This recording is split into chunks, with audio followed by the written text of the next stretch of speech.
Bien, acabo de conocer en persona a Eduard Málaga, que es congresista de la República, todo el mundo lo conoce, y me seduce la tentación, hermana Alexandra, de no hablar de política con él, porque en un minuto que hemos hablado, estamos hablando de neurobiología, que es la profesión que tiene Eduard, y me tienta a hablar de eso, la verdad. ¿Cómo estás, Eduard? ¿Qué tal? Encantado por Que Dios primera te vez en bendiga. BTL TV, gracias por la invitación y yo feliz de hablar de muchos temas porque creo que es importante como políticos no solamente centrarnos en la coyuntura, sino ir un poco más allá y que se entienda que el público tiene que estar atento a muchos temas distintos, más que solamente si hay Mira, vacancia o el gabinete, en fin. sí, te voy a preguntar y voy a tratar de ponerme en el medio y ser demasiado preguntón para que no parezca un cherry tampoco. O sea, como Ah, que... por supuesto, Entonces, quiero saber, tú eres neurobiólogo. así es. Ya, ¿eso cómo se mastica?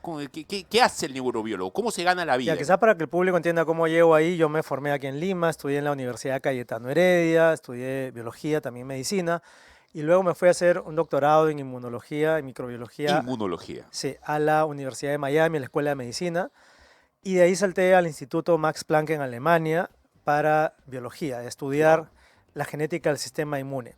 Entonces, en ese devenir, me pasé 23 años fuera del país, 21 en Alemania, y luego de pasar por el Instituto Max Planck, que es, digamos, top, ¿no?, en Enorme investigación, cristiano, Max Planck también, así ¿ah? es, así es. Hipercreyente. Creo que era luterano, creo que bueno, en fin. En fin. Sí, así es. Entonces, pasando de ahí ya me voy a la Universidad de Constanza, que está en el sur de Alemania, y es una de las universidades de élite donde se trabaja mucho el tema de la biología, y me dediqué a estudiar cómo las neuronas, cuál es el proceso por el cual las neuronas se van muriendo cuando tienes enfermedades como el Alzheimer, como el Parkinson, donde el cerebro va ¿Esa degenerando es tu con la edad. especialidad? Esa es mi especialidad. Pregunta. Y eso es lo que traje al Perú. Volví hace 10 años a Cayetano Heredia, monté un laboratorio con la misma tecnología que tenía en Alemania para dedicarme a eso. O sea, en realidad soy un accidente de la política, Ah, quizás no debería estar ahí sentado en acá. Cayetano yo tengo una buena amiga que es la doctora Frinesa Malvides, que trabaja en el área de medicina tropical, que es buena, La ¿eh? conozco, es Es un una... instituto súper Sí. reputado a nivel internacional. Von Humboldt creo que se llama el instituto. Instituto de Medicina Tropical von Humboldt, que lo dije la doctora Teresa Ochoa, que es amiga Sí. mía de estudios Bueno, también. bueno. A ver, ¿el azúcar le hace daño al cerebro le causa Alzheimer? ¿O le causa Parkinson? ¿Eso es verdad? Eso es una simplificación. Se habla mucho de las comidas procesadas, del azúcar, de las grasas, del estilo de vida saludable, pero todo eso tiene que ver con todo tu estado de salud en general. Es decir, si tú llevas una dieta saludable, haces ejercicio, mantienes un ambiente de socialización saludable, vas a tener menos propensión al Alzheimer, a enfermedades cardíacas, al cáncer. Entonces aplica un poco a todo, es la salud en general. No es que específicamente el Alzheimer se evita no comiendo azúcar. O sea, no es así, porque también hay en 5% de los casos de Alzheimer hay una predisposición genética. Eso es interesante, o sea, 5 hasta 10% a veces, pero más o menos el 5% son casos genéticos. Es decir, si lo tienen tus padres, tus ¿Vamos a tíos, tus encontrar la cura de abuelos, eso? sí, eventualmente sí. Eventualmente sí, pero tiene que ser una cura temprana, porque es un proceso que empieza, aunque no te des cuenta, empieza ya a los 30, 40 años y lo vas a ¿Cómo tener. empieza? Es neurodegeneración. Pero ¿qué cositas te puedes dar cuenta para que esté empezando? Ah, bueno, ahora estás entrando al detalle. Ya, ¿qué pasa? Que nuestras neuronas, que son células como muchas otras células del cuerpo, tienen miles de proteínas dentro que cumplen cada una función. ¿Ya? Y hay una proteína en especial, em, que es el amiloide beta o la proteína beta, que se empieza a agrumar anormalmente. Normalmente debe tener una función de comunicación, en fin, mil cosas, pero se empieza a agrumar y esa formación de grumos dentro de cada célula forma como cristales que terminan haciendo morir a las células, son Ujú. tóxicos, ¿no? Eso no es normal y se produce de una manera espontánea. En 90 o 95% de los casos se empieza a agrumar. Entonces, cuando se muere una neurona, dos neuronas, por contacto se van como transmitiendo, ¿no? 10 neuronas, 20 neuronas, no te pasa nada. Pero cuando ya llegas a una fase donde se han muerto cientos de miles de neuronas, después de muchas décadas, ya empiezas a notar que te olvidas de las cosas, que te desorientas. Entonces es un proceso que toma décadas. Y el truco, digamos, o el objetivo que se busca para poder identificar curas es la identificación temprana. Por eso se habla de biomarcadores en la sangre, por ejemplo, que puedas encontrar rastros de esta proteína anormal que ya se está Sí. transformando y poder detenerlo a tiempo. ¿Detenerlo De- o ralentizarlo? Detenerlo a tiempo. Por ejemplo, ¿cómo? Hay estrategias, por ejemplo, de anticuerpos, no sé si estoy hablando demasiado específico, No, no, anticuerpos pero monoclonales, que son las terapias biológicas que se usan para el cáncer, que son moléculas que se pegan a las moléculas que no quieres y las bloquean.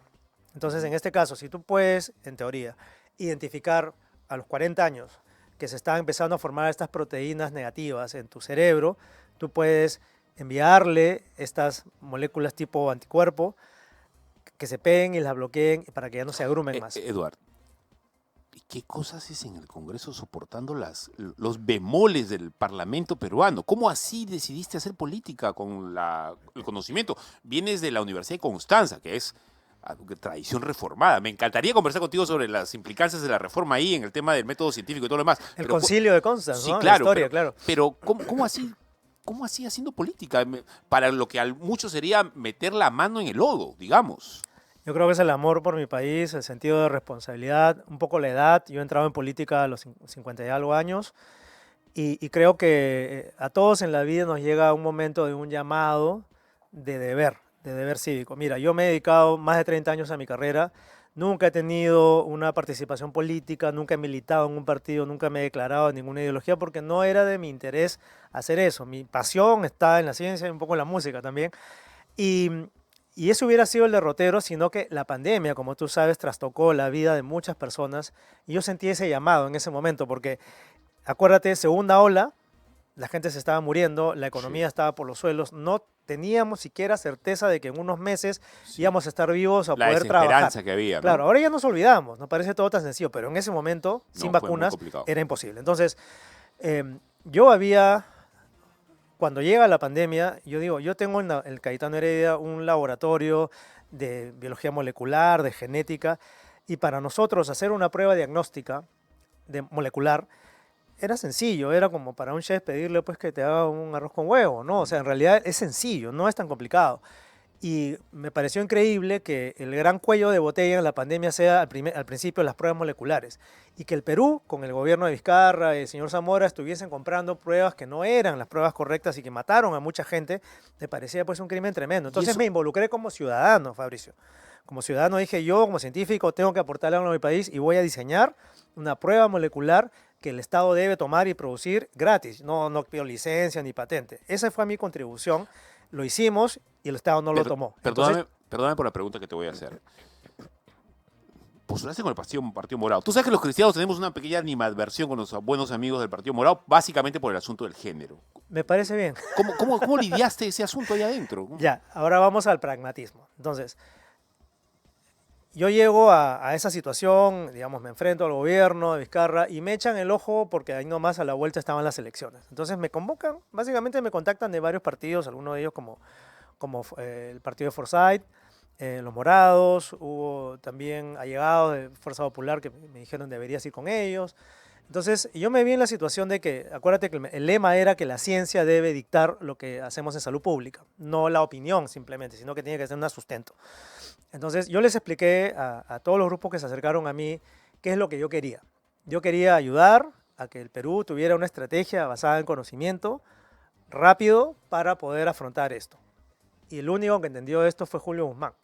Entonces, más allá del tema ideológico, ojo, eso tengo que defenderlo, era lo pragmático, de que alguien me dé un vehículo a un científico que normalmente nadie en política escucha a un científico, se me abrieran esos canales y yo pudiera tener una llegada. Ya, pero finalmente renunciaste a ese Finalmente partido. renuncié. No te fuiste bien, digamos. Entonces ahora quiero explicar, claro, el tema que me estás preguntando. Cuando yo entro al partido, no entro al Partido Morado, fue invitado por el Partido Morado. Ellos vendían su identidad como un partido de centro. Entonces, eso suena muy bien, porque centro significa que no te vas con la izquierda, con la derecha, no eres radical, eres moderado y de alguna manera te evitas ese problema. Se podría entender como mesurado incluso. Mesurado, así es. Entonces, para un científico eso es bueno, porque tú quieres sacar adelante lo técnico y no estarte peleando por otros temas. Y luego me doy cuenta cuando gana el señor Castillo y yo asumo esa postura crítica, de interpelaciones, control político, eventualmente la vacancia, veo que el Partido Morado asume actitudes de izquierda. ¿Ya? No alzó la voz, fue muy permisivo con el señor y luego me di cuenta, ese partido no es de centro, está más alineado a la izquierda de Verónica Guzmán, por ejemplo. Entonces sentí que eso no era lo mío y yo senté la distancia, me aparté y dije esto no va conmigo. Entonces simplemente se terminó ahí el tema y lo que he hecho desde entonces es mantener una identidad ciertamente independiente. ¿No alineado? No alineado, no agrupado se llama. Perdón, no agrupado. Pero yo creo que en general se puede decir independiente porque lo que yo defiendo en base a mi formación científica es el libre pensamiento.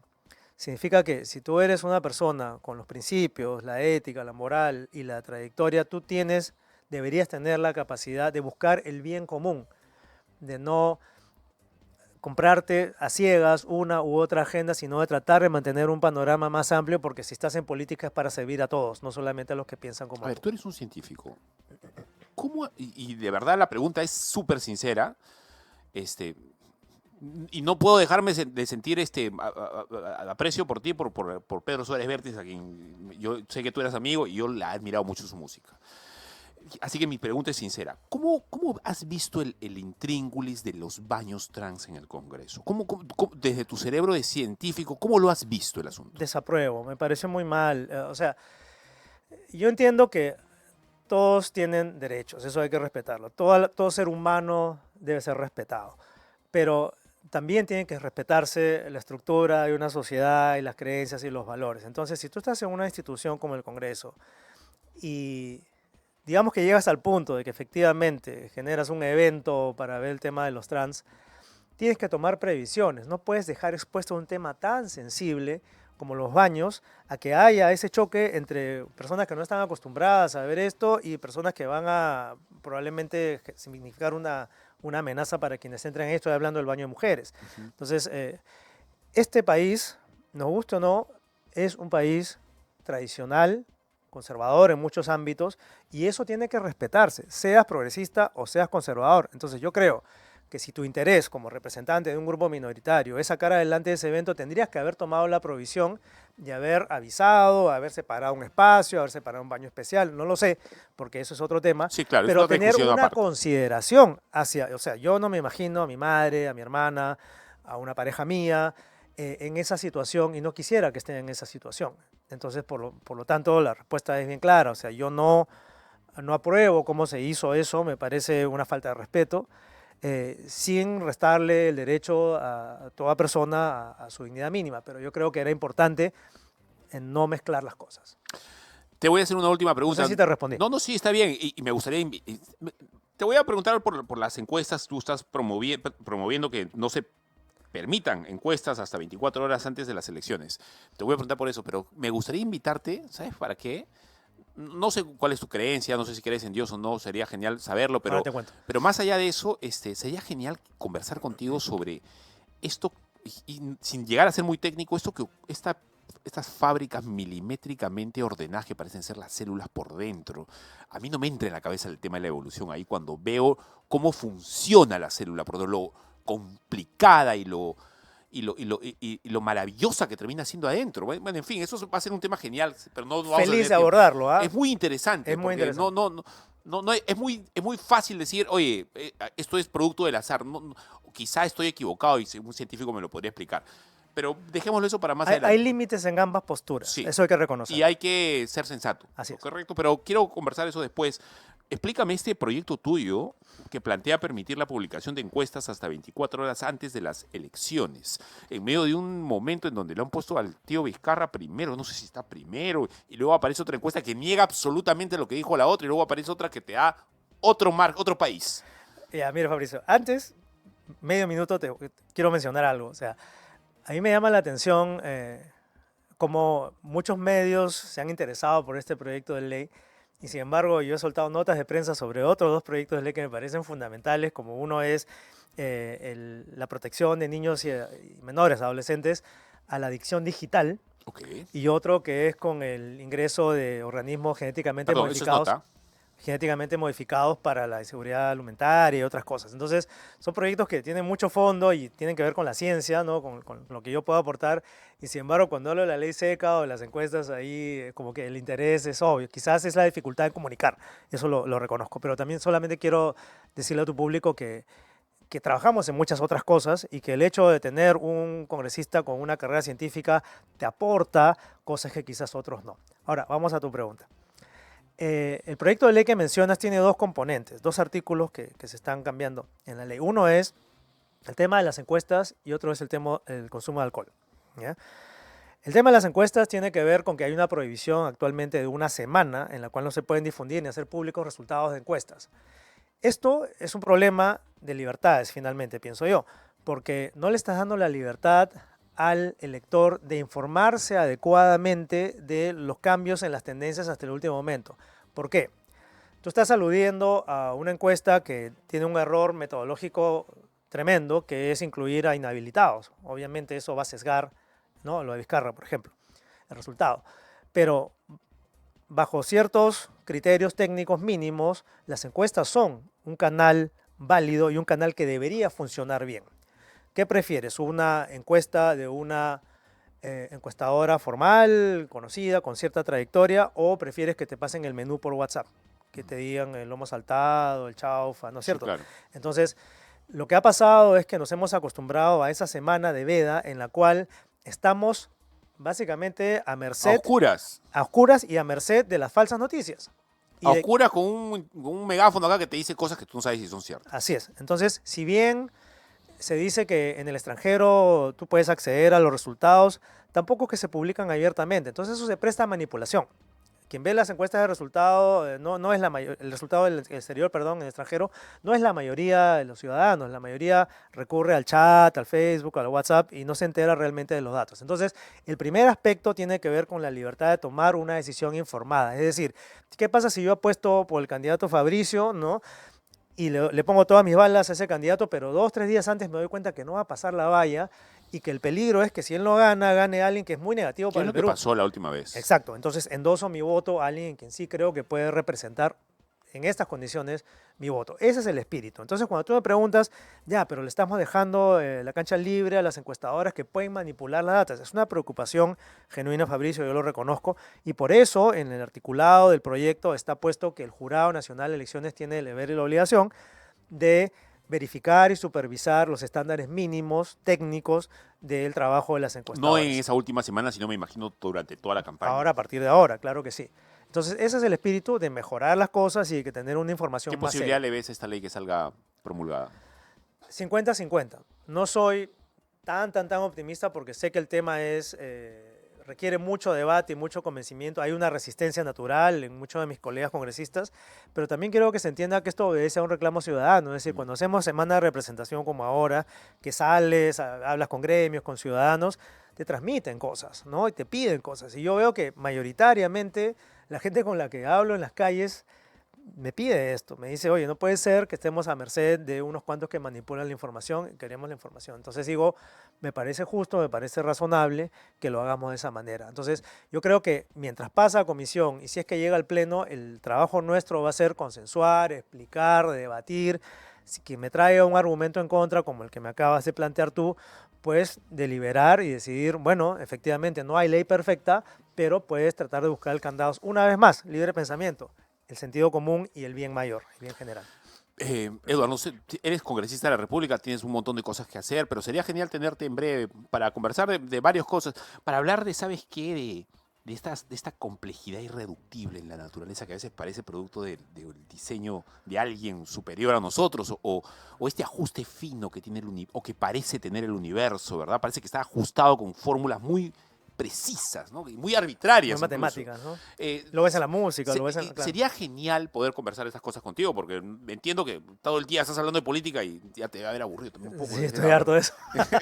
Bueno, es la chamba. Es mi deber, es mi deber. Es más, a mí me encantaría tocar esos temas acá, pero encuentro siempre la manera para hacerlo. Te voy a extender la invitación para ver si es que tienes un campito por ahí y vienes acá a conversar un poco de los temas. Con todo gusto. Y solamente una breve aclaración antes de retirarme. Me has preguntado por mi fe. Yo soy católico. Creyente. Crees en un Dios único. Soy creyente. No soy practicante, pero soy creyente. Eso me acerca quizás un poco a ustedes en el sentido de los ritos de la Iglesia Católica, pero soy muy respetuoso de la libertad religiosa. Entonces, eso me parece sumamente importante. Yo creo que la palabra clave en mi trayectoria política es el respeto, la dignidad y las libertades. Entonces, no podemos ser exclusivos en nuestras creencias y nuestros dogmas. Yo creo que es importante abrirse y escuchar, y el diálogo es fundamental. Se acabó el programa, solamente voy a robarle 30 segundos al programa que viene, porque lo que quiero decirte es importante. ¿Sabes cuál es el punto focal en todo esto? Ese hombre que vivió Jesús. hace 2000 años en la Judea del primer siglo, en tiempos de Tiberio César, que fue visto vivo después de una muerte atroz. Ese hecho transformó la ¿Y historia. por qué murió? Sí, eso es maravilloso. Cuando uno se detiene en la rutilante figura del Nazareno, del Señor Jesús, la verdad todo cambia. Ahí sí, ese es un paradigma ante el que tirios y troyanos se detienen así No hay discrepancia en eso. sí, a mirarlo con wow. O sea, eso es maravilloso. Estamos completamente en lo mismo. Gracias, Edward. A ti. Dios te bendiga. Encantado. Se acabó el programa. Nos vemos mañana. Chao.